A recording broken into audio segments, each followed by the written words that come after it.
فلسطین یہ صرف آج کا مسئلہ نہیں بلکہ پچھلے 3000 سال سے اس سٹی کو قبضہ کرنے کی لڑائی چل رہی ہے۔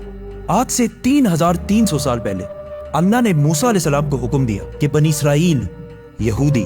کو ایجپٹ میں فرعون کی غلامی سے نکال کر آزاد کر دو، اور پھر بہت مشکل سے فرعون نے آخر بنی اسرائیل کو آزاد کر دیا، جس کے بعد موسیٰ علیہ السلام بنی اسرائیل کو لے کر فلسطین کے پاس آئے اور کہا کہ اس سٹی پر حملہ کرو، لیکن بنی اسرائیل نے کہا کہ آپ اور آپ کا رب جا کر لڑیں، ہم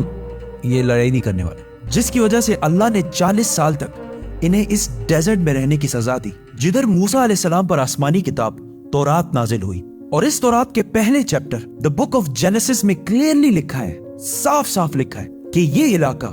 فلسطین اللہ نے صرف اور صرف ابراہیم علیہ السلام کی اولاد کے لیے رکھا ہے، جس کی وجہ سے آج تک یہ جتنی لڑائیاں چل رہی ہیں یہ اس لیے ہے کیونکہ یہودی یہ کلیم کرتے ہیں کہ تورات کی اس آیت کے مطابق جروسلم اور فلسطین پر صرف اور صرف بنی اسرائیل کا حق ہے، کیونکہ بنی اسرائیل ابراہیم علیہ السلام کی اولاد اسحاق علیہ السلام کی اولاد میں سے ہے، اینڈ اٹ میک سینس، تب تو ان کو ملنا چاہیے۔ لیکن تورات میں لکھا ہے کہ یہ علاقہ ابراہیم علیہ السلام کی اولاد کے لیے، صرف اسحاق علیہ السلام کی اولاد کے لیے نہیں۔ ابراہیم علیہ السلام کے ایک نہیں بلکہ 2 بیٹے تھے، اسحاق اور اسماعیل۔ اسحاق علیہ السلام was the father of بنی اسرائیل، بٹ اسماعیل علیہ السلام کو عربوں کا فادر سمجھا جاتا ہے، اور یہ بات صرف ہم نہیں، ایون یہودی بھی اس بات کو مانتے ہیں۔ تو انہی کی کتاب تورات کے مطابق فلسطین پر صرف اسحاق علیہ السلام کی اولاد کا حق نہیں ہے بلکہ اسماعیل علیہ السلام کی اولاد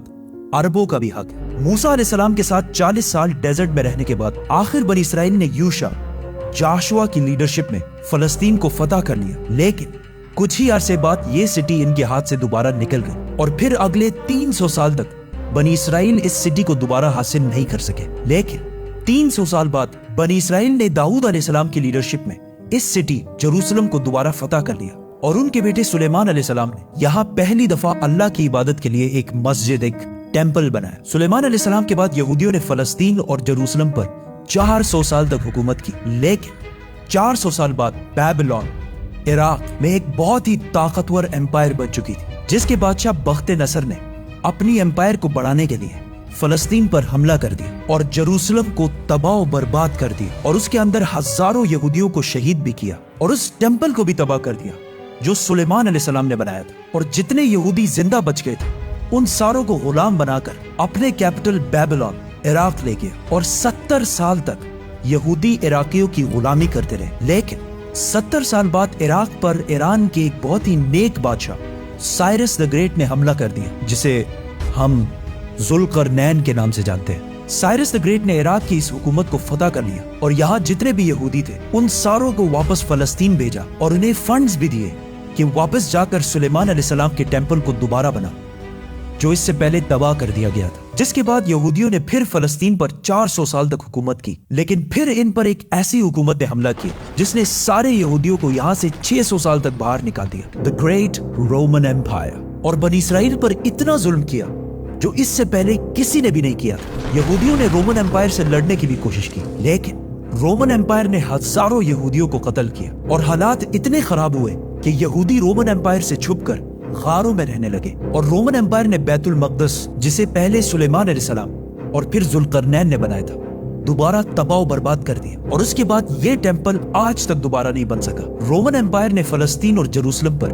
600 سال تک حکومت کی، لیکن 600 سال بعد رومن امپائر نے ایک ایسی غلطی کی جو اسے کبھی نہیں کرنی چاہیے تھی۔ انہوں نے عرب میں بہت ہی تیزی سے پھیلتے ہوئے نئے ریلیجن اسلام پر حملہ کرنے کی کوشش کی، لیکن اسلامک ریلیجن اور خلافت اتنی تیزی سے پھیلتی گئی کہ کچھ ہی سالوں میں رومن اور پرشین امپائر دونوں کو فتح کر لی، جس کے بعد حضرت عمر دنیا کے سب سے طاقتور بادشاہ بن گئے، جن کی حکومت الیگزینڈر دی گریٹ کی امپائر سے بھی بہت بڑی تھی۔ آخر مسلمان رومن امپائر کو فتح کرتے کرتے جروسلم کے دروازے تک پہنچے۔ رسول اللہ صلی اللہ علیہ وسلم نے پہلے ہی کہہ دیا تھا کہ مسلمان ایک دن جروسلم ضرور فتح کریں گے۔ اب مسلمانوں کے پاس 2 آپشن، یا تو جروسلم کو اسی طرح تباہ کیا جائے جو اس سے پہلے باقی بادشاہوں نے کیا تھا، اور یا اس کا سیج محاصرہ کر لیں۔ آخر 6 مہینے بعد جروسلم کے گورنر سفرونیس نے کہا کہ میں یروشلم صرف ایک ہی شرط میں مسلمانوں کے حوالے کروں گا کہ مسلمانوں کے بادشاہ عمر خود آ کر مجھ سے ملے۔ تو خالد بن ولید رضی اللہ تعالیٰ عنہ نے سوچا کہ اب مسلمانوں کے امیر المومنین کو کیوں ڈسٹرب کیا جائے، تو وہ خود عمر بن کر سفرونیس سے ملنے گئے، کیونکہ خالد بن ولید رضی اللہ تعالیٰ عنہ کی اپیرنس بالکل حضرت عمر سے ملتی جلتی تھی اور دونوں کی ہائٹ بھی بالکل سیم تھی، آلموسٹ 7 فٹ۔ لیکن وہاں ایک شخص حضرت عمر سے پہلے ہی مل چکا تھا، تو انہوں نے کہا کہ یہ حضرت عمر نہیں ہو سکتے، تو مجبوراً خالد بن ولید رضی اللہ تعالیٰ عنہ کو حضرت عمر، اس وقت دنیا کے سب سے طاقتور بادشاہ، کو جیروسلم بلانا پڑا۔ سفرونیس فل لگژری گولڈ اور سلور پہن کر بالکل تیار ہو گیا، کیونکہ اتنے بڑے بادشاہ ان سے ملنے آ رہے تھے۔ لیکن سفرونیس اور پورا جیروسلم یہ دیکھ کر حیران ہو گیا کہ بادشاہ کا غلام اونٹ پر بیٹھا ہوا ہے اور بادشاہ خود بالکل عام کپڑوں میں پیدل چل کر آ رہا ہے۔ یہ منظر جیروسلم والوں کے لیے بہت شاکنگ تھا، کیونکہ اس سے پہلے جب بھی کسی بادشاہ نے جیروسلم پر فتح حاصل کی، اس نے اس سٹی کو تباہ و برباد کر دیا تھا اور یہاں کی گلیوں کو خون سے بھر دیا تھا۔ لیکن اب یہ ایک بادشاہ آیا ہے جو ان ساروں سے زیادہ طاقتور ہے، لیکن بغیر کسی فوج کے اور بالکل عام کپڑوں میں۔ ایسا اس سے پہلے کبھی بھی نہیں ہوا تھا۔ حضرت عمر نے سارے ریلیجنز کو آزادی دی اور بغیر کوئی خون بہائے سفرونیس نے جیروسلم کو حضرت عمر کے حوالے کیا، لیکن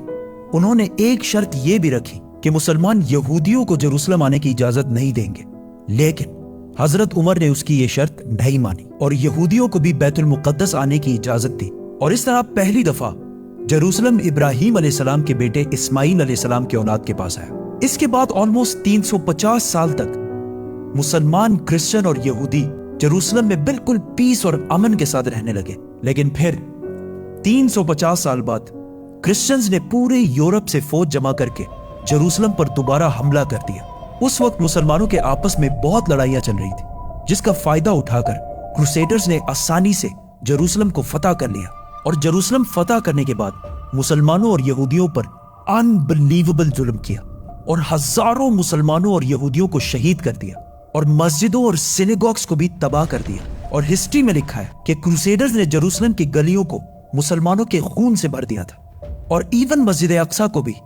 مسجد سے ایک محل، پیلس میں بدل دیا تھا۔ یہودیوں کے عورتوں اور بچوں نے اپنی جان بچا کر اپنے آپ کو سینیگوگز میں بند کر لیا، لیکن کروسیڈرز نے ان سارے بلڈنگز کو آگ لگا دی اور ان کے بچوں اور عورتوں کو زندہ جلا دیا۔ اور یہ سب صرف ہم نہیں کہتے، بلکہ یہ اوتھینٹک ہسٹری کا حصہ ہے جسے یورپینز بھی مانتے ہیں۔ اس کے بعد ان کروسیڈرز نے جیروسلم پر آلموسٹ 90 ایئرز تک حکومت کی، لیکن پھر 90 ایئرز بعد مسلمانوں کے ایک بہت بڑے بادشاہ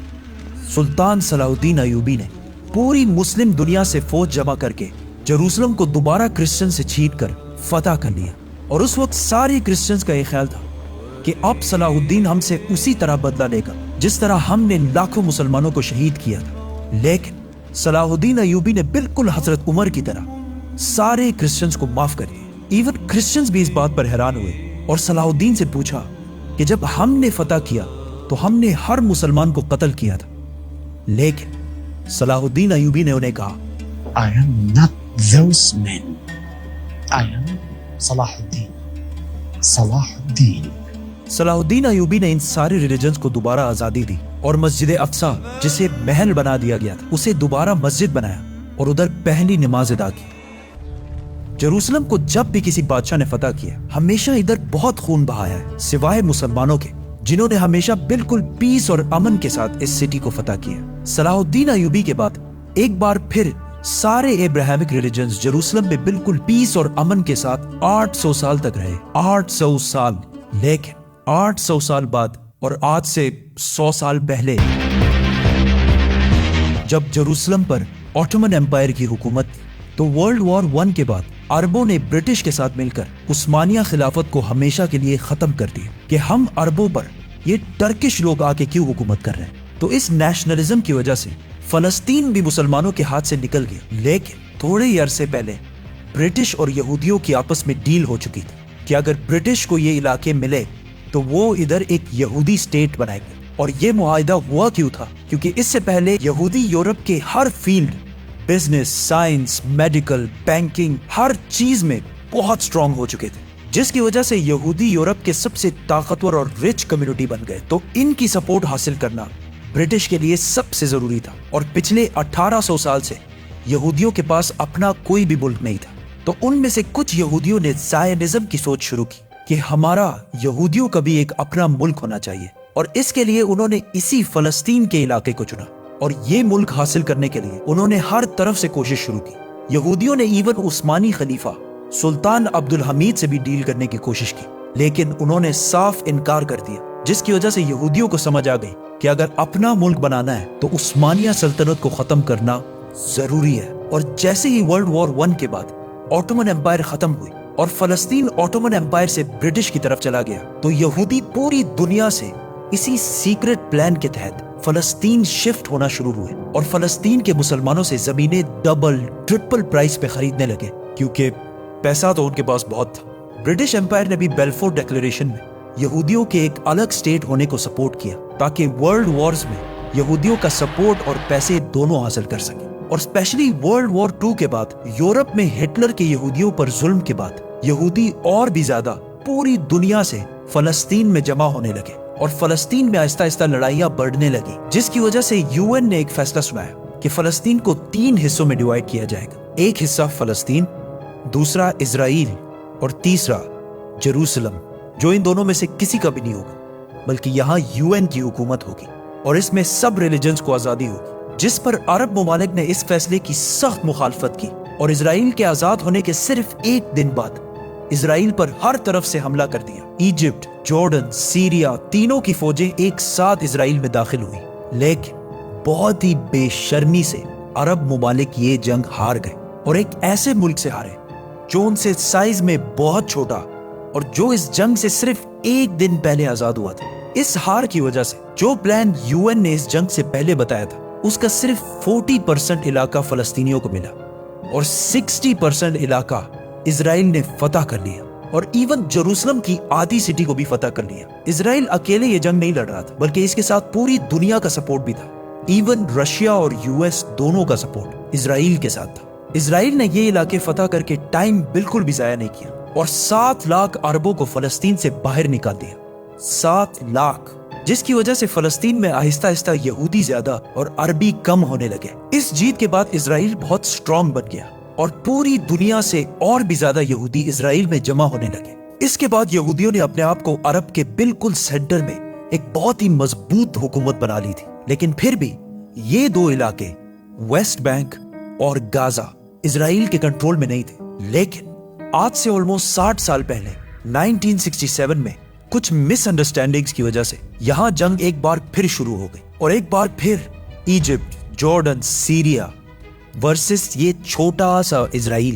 لیکن صرف 6 دنوں میں اسرائیل نے ان تینوں ملکوں کو ہرا دیا اور صرف 6 دنوں میں اسرائیل نے اپنا سائز 3 گنا بڑھا لیا. عرب ممالک دوبارہ اپنے سے ایک بہت ہی چھوٹے ملک سے بہت ہی بری طرح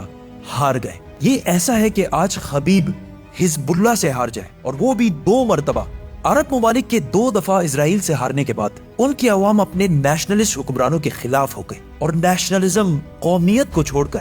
ایک نئی سوچ کی طرف بڑھنے لگی. دا مسلم بردرہڈ، اخوان المسلمون، جو مصر کے ایک سکول ٹیچر حسن البنا نے بنائی تھی اور جو ایک پاکستانی اسکالر مولانا مودودی کے خیالات سے انسپائرڈ ہے. اس سے پہلے اخوان المسلمون کا عرب میں صرف مذاق اڑتا تھا، لیکن اس ہار کے بعد اخوان المسلمون نے عرب عوام سے کہا کہ یہ جنگیں عرب کے مسلمان نہیں بلکہ یہ نیشنلسٹ ہارے ہیں جو صرف نام کے مسلمان ہیں اور ان کا کوئی.